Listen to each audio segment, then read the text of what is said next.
Pallavi is here with us, but also Payal and Aman are also here with us to discuss what is really in this special session. Let's just break down for you what are the important bills listed, what is the government's agenda. Payal, if you could just fill us in, what is it that the government is listing? Why is this special session? This is not the usual time when we meet outside Parliament. Well, this is a million-dollar question that everybody, including MPs, are asking as to why this session really has been called. But today the discussion will begin on 75 years of India's glorious parliamentary history. It's a very significant day. I must tell our viewers that on 18th of September 1949, the Constituent Assembly, after a debate of 4 days, had adopted the resolution saying India, which is also known as Bharat, is a union of states. So that's a very significant day.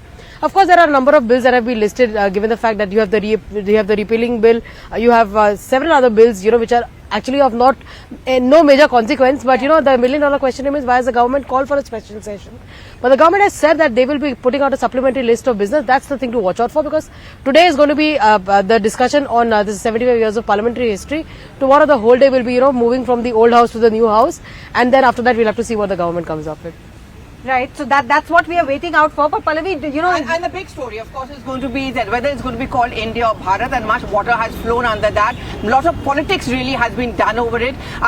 Before we start talking about whether it's going to be a complete change, I think what they may push through at the parliamentary democracy when it's going to be discussed, the Samvidhan, over the next 2 days, is that why not also call Bharat? We saw it at the G20 summit. We also saw it when the President of India gave out that invitation to G20 delegates. Does it really matter, Aman, whether it's called Bharat or India? Why does it matter politically for the BJP and for the government for pushing the word Bharat? Well, tomorrow when the function is held before we move to the new parliament, it says the resolution which will be adopted is how to make Bharat a developed country by 2047. So clearly Bharat has entered into the parliamentary records also, yeah. Also parliamentary documents also after entering elsewhere else.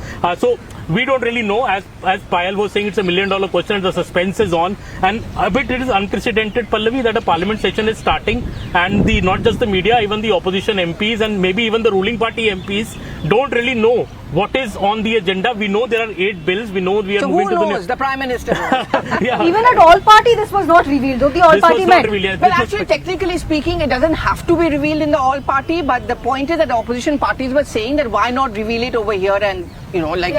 They asked the government that is this a special session for 2 days and then a normal session for 3 days? At least tell us what is really happening. But obviously the government, the way it functions, nobody gave them any answers, including Rajnath Singh was present. So it's quite an interesting thing. Everybody's confused as to what the government will come up with.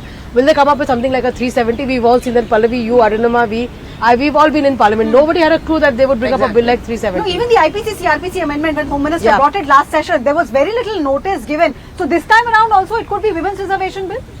Well, I mean, multi-dollar question whether it's going to be the Women's Reservation Bill. My hunch is there should be a game-changer bill. But on the Women's Reservation Bill, there is already a fight for space. I mean, we saw the battle for Telangana has actually become a battle for the Women's Reservation Bill. This was Sonia Gandhi's dream bill in 2010 when it was passed in Rajya Sabha. I suspect that when they bring out, if they do, there will be changes. It's not going to be the original bill which was passed in Rajya Sabha. But how important does a Women's Reservation Bill become in the scheme of things given the election season, 2024 particularly? Absolutely. I think, Pallavi, every party is now asking for the Women's Reservation Bill. We saw that in the all-party meeting also yesterday. Every party has asked the government to bring the Women's Reservation Bill. Okay, some parties like the SP, the BSP... No, the SP wasn't supported by SP, RJD, basically saying that, you bring those caste-based reservations, you take care of that. If you have a 33% women quota, there should be also a caste quota in that. So, few parties saying that, but generally every party is in consensus, but Congress is pushing the hardest for it because the bill has the legacy of the Congress party and Sonia Gandhi. That gives me even more reason why the government may not bring it. The Women's Reservation Bill, because the Congress is pushing for it so much. If they do bring it, maybe it's not the bill which was cleared in Rajya Sabha. And the irony of it is, yeah. This criticism which is always going to go in for the Congress party is that why couldn't you get it passed in Rajya Sabha? Because I know in an interview to me, Sonia Gandhi had said that my own party people didn't want it. Surely the BJP is going to make that point. Well, absolutely, Pallavi. Ahead of the 2024 elections, you have about 6 to 8 months. Now, every seat matters, every win matters. Do you have the ability to change the seats right now and, probably bring in more people? There is a lot of voices within the BJP also who are not very much in favor of this. But interestingly, there are parties within the UPA, there are parties within the NDA, and there are neutral parties. All of these parties all of them have said that women reservation bill must really be brought in.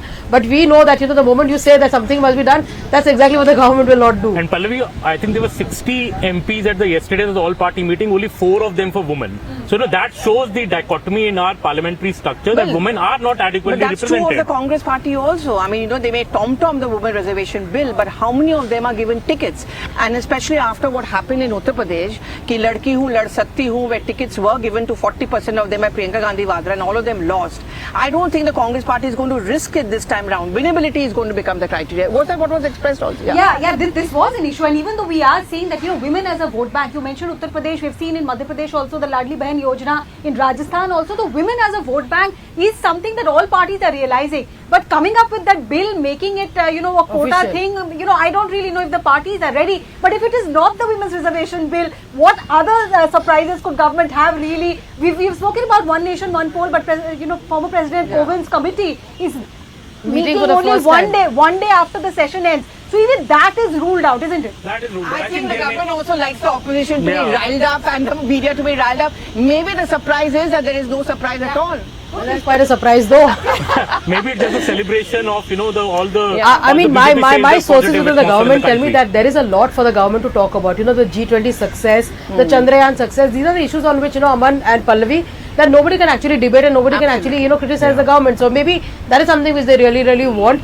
There has to be an occasion to move from the old building to the new building. The Prime Minister inaugurated the new building on 28th of May. Since then, the monsoon session of Parliament could not take place as well. So where is it that they will move to the new building? You can't wait till November or December when the winter session takes place. And Ganesh Chaturthi is a very, very auspicious occasion. Although the people from Maharashtra, Andhra and Karnataka would be fuming angry because, they've been... So good you mentioned that, because at the all-party meeting yesterday also, CPI particularly made the point that please let's have any ritual which denotes only one particular religion. Payal, the possibility, and you've been reporting, because Payal has been getting us all the sneak peek. She's the only one lucky enough to get the pass inside. But the puja which is likely to take place tomorrow, do you think that's going to rile up a particular section of the opposition? Because remember, that was also the hangama over the inauguration of a new parliament building, getting the Chengol, getting the sons in. The government is prepared for this because they do understand that several people will say, why puja? Are you making this into a Hindu Rashtra? Is this Hindu custom? But people need to understand that what is Ganesh Chaturthi? What are you supposed to do on Ganesh Chaturthi? You will do Ganesh puja itself, right? So, and Ganesh is said to be the god of good fortune. So probably that's the reason. Puja at all. No, I think one logic also is that Ganesh is also cultural. Like Ganesh Exactly. and Saraswati are not just religious for India. But They're there is a also puja. But they're also there was a cultural. Sarva Dharma puja that happened on the day of the inauguration. Right. So that's something which the government will say that they've done. They do not disrespect any religion, but anything that you do, anybody you say Om Ganesha number to begin, anything Yes, which is also important auspicious. as well. I And think that there are a lot of reactions also, political reactions also flowing in. We will continue the discussion. We are expecting our Congress and BJP analysts also, the guests also to join us. But listen to the reactions, political reactions that we have had so far on this special session of Parliament.